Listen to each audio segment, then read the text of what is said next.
for today's cooking vlog. We are going to cook a seafood pho.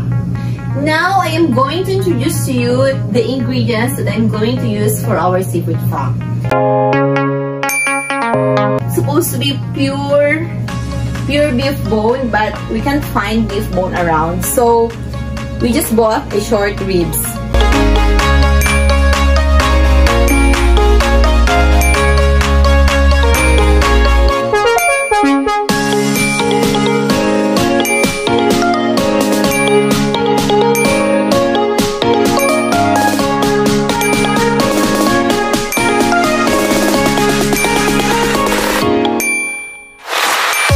Okay, let's get started first. Mag-boil kayo ng butter. Then, lagyan na natin yung ating beef ribs.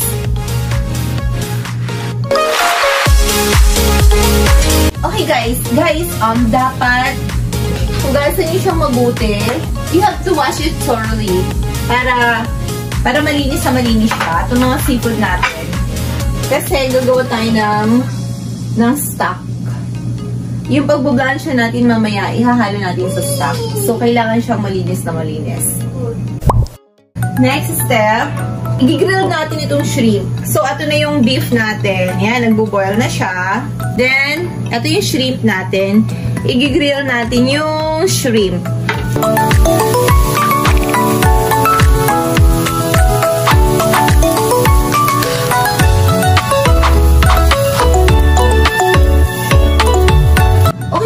So, ito na yung pang-aroma na gagamitin natin. Yan.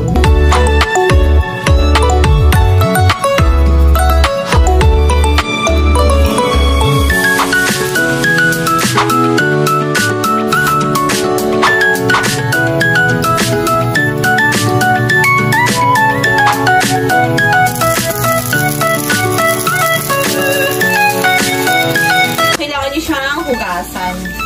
Ito yung gagamitin natin sa paggawa pa natin ng stock. Gagawa rin tayo ng stock na ihahalo natin dito mamaya.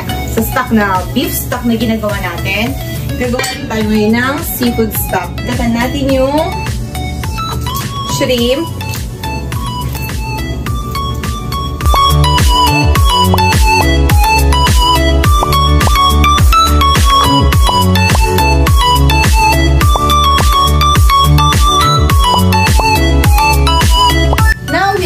To cook our rice noodles. We're going to boil the water first. Then, pag kumulo na, ilalagay na natin itong rice noodles. Papakulo natin siya ng 5 to 6 minutes lang, guys. We're done with yung stock natin sa beef.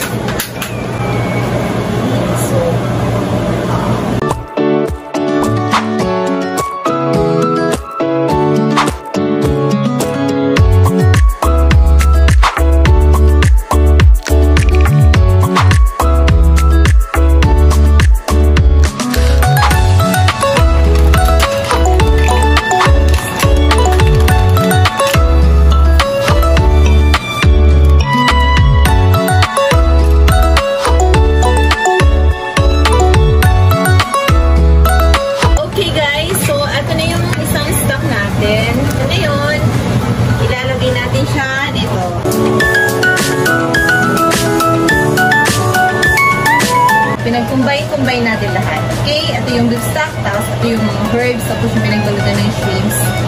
Ito yung pinag-blanchan natin kanina ng mga seafood. Ngayon, ihahalo natin siya sa stock na ginawa natin. Yan. We're done with our broth, our stock. Ito na yung stock natin sa seafood pho. Ngayon, itimplahin na natin, guys.